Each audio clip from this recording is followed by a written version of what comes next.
ఓం నమః శివాయ శ్రీమాత్రే నమః. మిత్రులకి శ్రేభిలాషులకి అలాగే నన్ను ఇంతగా ఆదరిస్తున్న యూట్యూబ్ ప్రేక్షకులందరికీ కూడా పేరు పేరు ధన్యవాదాలు. మిత్రులారా, మీ అందరికీ పరాదేవత ఎల్లవేళలా మీతో ఉండి మీ మనోవాంఛ నెరవేర్చాలని మనస్ఫూర్తిగా కోరుకుంటున్నాను. ఈరోజు మనం అత్యంత విశేషమైన తేలికైన ఒక సిద్ధి ఉపాయం తెలుసుకుందాం. ఈ ఉపాయం చేయడం వల్ల 4 వైపుల నుండి డబ్బు రావడానికి, అలాగే డబ్బు రాబడి రోజు రోజుకి పెరగడానికి మీకు ఈ ఉపాయం పనిచేస్తుంది. ఇది తేలికైన శక్తివంతమైన సిద్ధి ఉపాయం. చేసి చూడండి. ఈ ఉపాయం చేయడం వల్ల మీ ధన రాబడికి సంబంధించి అడ్డంకులు ఉంటే తొలగిపోతాయి. అలాగే మీ ధనానికి దిష్టి తగలదు. అలాగే ఆర్థిక సమస్యల నుండి బయటపడే మార్గాలు తెలుస్తాయి. ఇది వ్యాపారస్తులైనా చేయవచ్చు, ఉద్యోగస్తులైనా చేయవచ్చు, ఇంట్లో ఉండేవారైనా చేయవచ్చు. ఈ ఉపాయం చేయడం వల్ల వ్యాపారం చేసేవారనుకోండి, కస్టమర్స్ని ఆకర్షించగలుగుతారు. దానివల్ల వ్యాపారం వృద్ధి చెందుతుంది. డబ్బుకు లోటు లేకుండా ఏదో ఒక మార్గం ద్వారా డబ్బు వస్తూ ఉంటుంది. ఈ ఉపాయాన్ని ఆడవారైనా మగవారైనా చేయవచ్చు. ఆడవారు మాత్రం నెలసరి సమయంలో మాత్రం చేయమాకండి. ఈ ఉపాయాన్ని బుధవారం నాడు చేయవచ్చు, లేదా శుక్రవారం నాడు. ఈ 2 రోజుల్లో ఏదైనా ఒక రోజు మాత్రమే చేయాలి. బుధవారం నాడు కానీ, శుక్రవారం నాడు కానీ. ఈ ఉపాయాన్ని ఉదయం నుండి రాత్రి మీరు నిద్రపోయే లోపు ఎప్పుడైనా చేయవచ్చు. ఈ ఉపాయానికి కావాల్సిన పదార్థం 11 యాలకులు, తెల్లటి పేపర్. ఒకటి గుర్తుంచుకోండి, ఈ ఉపాయం ఎప్పుడు చేసినా స్నానం చేసిన తర్వాత మాత్రమే చేయాలి. నేను ఉదయం చేశానండి, తెల్లవారుజాము 4 గంటలకి 9 గంటలకు చేయవచ్చు అని అడుగుతూ ఉంటారు. అలా కాదు, స్నానం చేసిన అరగంటలోనే చేయండి. అది గుర్తుంచుకోండి. స్నానం చేసిన తర్వాత ఎక్కువ సమయం ఉండకూడదు. ఇది ఇంటి దగ్గర తయారు చేసి మీరు షాపు దగ్గర కట్టవచ్చు. షాపుకి వెళ్ళి షాపు దగ్గర కూడా మీరు చేయవచ్చు. ఎలా చేయాలి, ఏ విధంగా చేయాలి నేను చూపిస్తాను. ఆ విధంగా ప్రయత్నించండి. ఇప్పుడు ఒక్కొక్కసారి మనం ఏంటంటే, ఇది సిద్ధి ఉపాయం అన్నారు కదా గురువుగారు, ఎలా పనిచేస్తుందని అడిగేవారు ఉంటారు. నేను చెప్తాను, జాగ్రత్తగా స్కిప్ చేయకుండా చూడండి. అలాగే మీకు ఈ వీడియో నచ్చినట్లయితే లైక్ చేయండి, ఛానల్ని సబ్స్క్రైబ్ చేసుకోండి, పక్కనే ఉన్న గంట సింబల్ని యాక్టివేట్ చేసుకొని ఆల్ అనే బటన్ని యాక్టివేట్ చేసుకోండి. నేను పెట్టే ప్రతి పోస్టు వీడియో మీకు ప్రతి వారికి కూడా వస్తూ ఉంటుంది, నోటిఫికేషన్ వస్తుంది. చాలామంది తెలియక ఏంటంటే సబ్స్క్రైబ్ చేస్తారు, కానీ ఆల్ అనే బటన్ యాక్టివేట్ చేసుకోరు. దానివల్ల ఏంటంటే వీడియోలు మీరు చూసినప్పుడు మాత్రమే కనిపిస్తూ ఉంటాయి, అదే నేను పెట్టినప్పుడు మీకు రాదు. కాబట్టి ఆల్ అనే బటన్ని యాక్టివేట్ చేసుకోండి. అలాగే అనేక సమస్యల మీద వీడియోలు చేశాను. ఛానల్లో ఉన్న వీడియోస్లోకి వెళ్ళండి, లేదా ప్లేలిస్ట్లోకి వెళ్ళండి. అలా చూడడం చాదగా అనుకునేవారు వీడియో డిస్క్రిప్షన్ బాక్స్లో లింక్ ఇచ్చాను. అంటే కొత్త యూట్యూబ్ ఛానల్స్ కూడా పెట్టాను, ఆ లింక్స్ కూడా ఉన్నాయి. వాటిని కూడా సబ్స్క్రైబ్ చేసి గంట సింబల్ యాక్టివేట్ చేసుకోండి. ఫేస్బుక్ లింక్ కూడా ఇచ్చాను, అది కూడా మీరు ఎవరికైతే వీడియోస్ రావడం లేదో ఫ్రెండ్ రిక్వెస్ట్ పంపించండి. నేను ప్రతిరోజు కూడా వీడియోలు షేర్ చేస్తూ ఉంటాను. ఎందుకంటే ఇందులో రాకపోతే అందులో అన్నా మీరు చూడడానికి అవకాశం ఉంటుంది.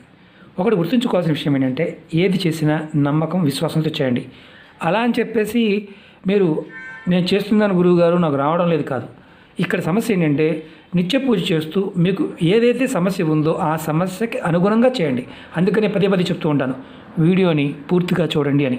ఎందుకంటే అది మీరు చేయగలిగితే చేయండి, సగం చేసి వదిలేమాకండి. అనుమానం ఉన్నా మళ్ళీ మొదటి నుంచి చేయండి, ఏ వీడియో అయినా సరే. అలాగే ఇది చేస్తూ వేరేది చేయవచ్చు అని అడుగుతూ ఉంటారు. నేను వీడియోలో చెప్తాను, నియమ నిబంధనలు ఏదన్నా ఉంటే చెప్తాను. ఏమి చెప్పలేదని నిర్భయంగా చేయవచ్చు అని అర్థం. ఇది చేస్తూ వేరేది చేయకూడదని చేయమాకండి. అంతేగాని ఏమి చెప్పలేదనుకోండి, నిర్భయంగా చేయవచ్చు. అలాగే అసలు ధనానికి ఎందుకు దిష్టి తగులుతుంది, ధన రాబడికి సంబంధించి అడ్డంకులు ఎందుకు వస్తాయి? ఇది మనకి కొత్తగా ఇల్లు కట్టుకున్నాము, లేదా మన పిల్లడు మంచి ఉద్యోగం వచ్చింది, మన పాపకు మంచి సంబంధం వచ్చింది. కొంతమంది గొప్పలు చెప్పుకుంటూ ఉంటారు.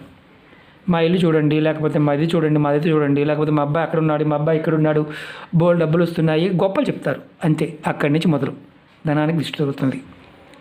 ఆ దిష్టి తగలటం మీ జీవితం అంతే. ఇక దాన్ని వెనక్కి తిరిగి చూసుకోవడం కష్టం.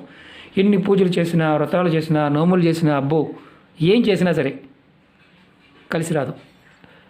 డబ్బు ఉన్నవారు కాస్త గట్టిగా ఖర్చు పెడతారు, అయినప్పటికీ యథారాజా తథాప్రజ. మీ నోరు అదుపులో లేనంత వరకు ఎన్ని చేసినా ఉపయోగం ఉండదు. అలాంటి వాటి నుంచి బయటపడడానికే ఈ ఉపాయం. అలాగే ఇంకొకటి ముఖ్యమైనది ఏంటంటే, వ్యాపారం చేసేవారికి అప్పుడు దాకా వ్యాపారం బాగానే ఉంటుంది. 3 నెలలు బాగా నడిచిందండి, 4 నెలలు వచ్చేసరికి ఆగిపోయింది. ఎందుకంటే కుటుంబ సభ్యులతో కొంతమంది గొప్పలు చెప్పుకుంటూ ఉంటారు. అవి మానేయండి. మాది ఇంకా ఇవాళ 1,00,000 వచ్చింది, రేపు 2, రేపు 3 ఇలా చెప్తారు. అవి మానేయండి. అవి మానేయకపోతే మీరు అంతే, యథా రాజా తథా ప్రజ. కాబట్టి కాస్త మనస్సు దగ్గర పెట్టుకోండి. దగ్గర పెట్టుకొని పర్వాలేదు అనాలి, కానీ గొప్పలు చెప్పుకోమాకండి. కొంతమంది అప్పుల కోసం కూడా గొప్పలు చెప్తూ ఉంటారు, అవతల కూడా అప్పిస్తాడని. కాబట్టి అలా చేసినప్పుడు కూడా తిరిగి రాకుండా పోతుంది, ఎందుకని వీడికేంటి బాగానే ఉంది కదా అని. కాబట్టి ఇది ఆకర్షణ కోసం, బుధుడు బలపడటం కోసం, జాతకంలో మీకు ఇబ్బందులు ఉంటే తొలగిపోవడం కోసం, ఇంటికి తగిలిన దిష్టి తొలగిపోవడం కోసం ఇది మీ గుమ్మం బయట తగిలించాలి. షాపులో అయితే షట్టర్ పైన, అది గుర్తుంచుకోండి. మీరు స్నానం చేసిన తర్వాత ఉపాయం చేయాలి. మీరు వైట్ కలర్ క్లాత్ తీసుకోండి, దాని లోపల 11 యాలకులు పెట్టండి. చూపిస్తాను మీకు నేను, చిన్నదైనా సరిపోతుంది. కొత్త పేపర్ తీసుకోండి. 5, 6, 7, 8, 9, 10, 11 యాలకులు. తర్వాత ఈ యాలకులు పెట్టి మీరు మూటగా కట్టి, తర్వాత ఈ మూటని మీ పూజా మందిరంలో లేదా మీ షాపులో అయినా సరే దేవుడి ముందు పెట్టండి. దేవుడి ముందు పెట్టి సాంబ్రాణి పుల్ల వెలిగించి ధూపం చూపించండి. తర్వాత మీ మనసులో ఉన్న ధన సంబంధిత కోరికలు, సమస్యలు చెప్పుకోండి. మళ్ళీ చెప్తున్నాను, ధనానికి సంబంధించిన కోరికలు, సమస్యలు. తర్వాత ఈ మూటని మీ ఇంటి మెయిన్ దర్వాజా బయట దానిపైన కట్టండి, అంటే గుమ్మం పైన. నేను చూపిస్తాను, ఇది కూడా అనుమానం ఉంటుంది, ఎక్కడైనా చంపేస్తుంటారు. ఇదిగోండి నేను చూపిస్తాను, చూడండి.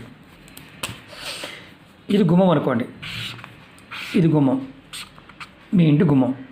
ఓకే, ఇది డోరు. ఈ పై భాగం ఉంది కదా, మన ఇక్కడ గణపతి పెడుతుంటాము, అలాగే ఆంజనేయస్వామి పెడుతుంటాము, లక్ష్మీదేవి పెడుతుంటాము, ఇలా పెడుతుంటాం. ఇక్కడ మనం ఈ పై భాగంలో ఈ చిన్న మూటని ఎక్కడైనా తగిలించండి. మాకు అవకాశం లేదు, కిటికీలు తగిలించవచ్చు అని అడుగుతుంటారు. తగిలించమాకండి. గుమ్మం పైన చిన్న మేకుని పెట్టి అయినా తగిలించండి. అంతకుముందు ఏదైనా పటం ఉందనుకోండి, ఆ పటానికి చిన్న దారంతో అయినా కట్టి పెట్టించండి, ఎందుకంటే ఇంత వస్తుంది మూట. కాబట్టి ఈ ప్రదేశంలో పెట్టండి. షాపులు అయినా సరే షట్టర్ పై భాగంలో బయట పక్కన, మరి లోపల పక్కన కాదు, బయట పక్కన తగిలించండి. బయట పక్కన, ఇంటి దగ్గరైనా షాపు దగ్గరైనా. తర్వాత చేయవలసిన పని ఏంటంటే, మీరు ఒకసారి కట్టారు, ఈ మూటని ఎప్పుడు మార్చాలి? 3 నెలలకు ఒకసారి మార్చాలి. 3 నెలలకు ఒకసారి ఈ పాత మూట క్లాత్తో పాటు తీసేసి ఏదైనా పారే నీళ్ళు ఉంటే పారే నీళ్ళు వదిలేండి. మాకు పారే నీళ్ళు లేవు గురువుగారు అంటే బయట ఎక్కడైనా సరే చెట్టు మొదల్లో పెట్టేయండి. మట్టి తీసి పెట్టాల్సిన అవసరం లేదు, మామూలుగా పెట్టేయండి.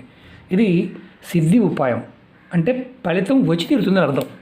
శక్తివంతమైన ఉపాయం చేసి చూడండి, ఆర్థిక సమస్యలు తొలగిపోతాయి, మీ డబ్బు రాబడి రోజు రోజుకి పెరుగుతుంది. మరి ఎన్ని చేసినా రావడం లేదేంటండి గురువుగారు మాకంటే అంతకుముందు వీడియోలో చెప్పాను. మీరు ఇడిచిన బట్ట కట్టుకున్నా, ఎదుటివారి మీద ఏడుస్తూ ఉన్నా, చనిపోయిన పెద్దలు తిడుతూ ఉన్నా, అలాగే గురువులు తిడుతూ ఉన్నా, అలాగే మీ జీవితంలో ఇంకొక ముఖ్యమైనది ఏంటంటే మీ భార్య పిల్లలను కూడా నోటుకొచ్చిన బూతులు మాట్లాడుతూ ఉన్నా మీకు కలిసి రాదు, లక్ష్మి వెళ్ళిపోతుంది. ఎన్ని ఉపాయాలు చేసిన ఫలితాలు రావు. కాబట్టి అది గుర్తుంచుకోండి. అలాగే నేను చెప్పిన ఉపాయాల్లో మీరు ఏది చేయగలిగితే, ఇప్పుడు చెప్పాను, ఇది మీ మనసుకు చేయాలనిపిస్తే చేయండి. నాకు అనిపించడం లేదు గురువుగారు అని చేయమాకండి. అలాగే నమ్మకం లేదు, విశ్వాసం లేదు, మాకు ఎన్ని నమ్మవండి అనేవి చేయమాకండి. ఎందుకంటే నమ్మకం లేని వారు అస్సలు పొరపాటును ప్రయత్నించమాకండి. ఎందుకంటే ప్రకృతిలో ఉండే పదార్థాన్ని మన మనసుని ప్రేరేపించాలి. అప్పుడు ఆ ప్రేరణ వల్ల మనం సరైన నిర్ణయం తీసుకుంటాం. నిత్యం దేవతారాధన చేస్తూ ఉండాలి, ఇష్టదైవాన్ని, కులదైవాన్ని స్మరిస్తూ ఉండాలి. అవి చేయటం వల్ల ఏంటంటే మన సామెత ఉంటుంది, పాలకు నీళ్లు తోడులాగా. అంటే మనం ఏది చేసినా అది ప్రాకృతికమైన శక్తి సహాయం చేయడం కోసం చూస్తున్నాం అని అర్థం. ప్రయత్నపూర్వకంగా చేయండి, ఫలితాన్ని పొందండి. మీకు ఈ వీడియో నచ్చినట్లయితే లైక్ చేసి ఛానల్ సబ్స్క్రైబ్ చేసుకొని పక్కనే ఉన్న గంట సింబల్ యాక్టివేట్ చేసుకొని 10 మంది మిత్రులకి షేర్ చేయండి. ఓం నమః శివాయ, శ్రీమాత్రే నమః.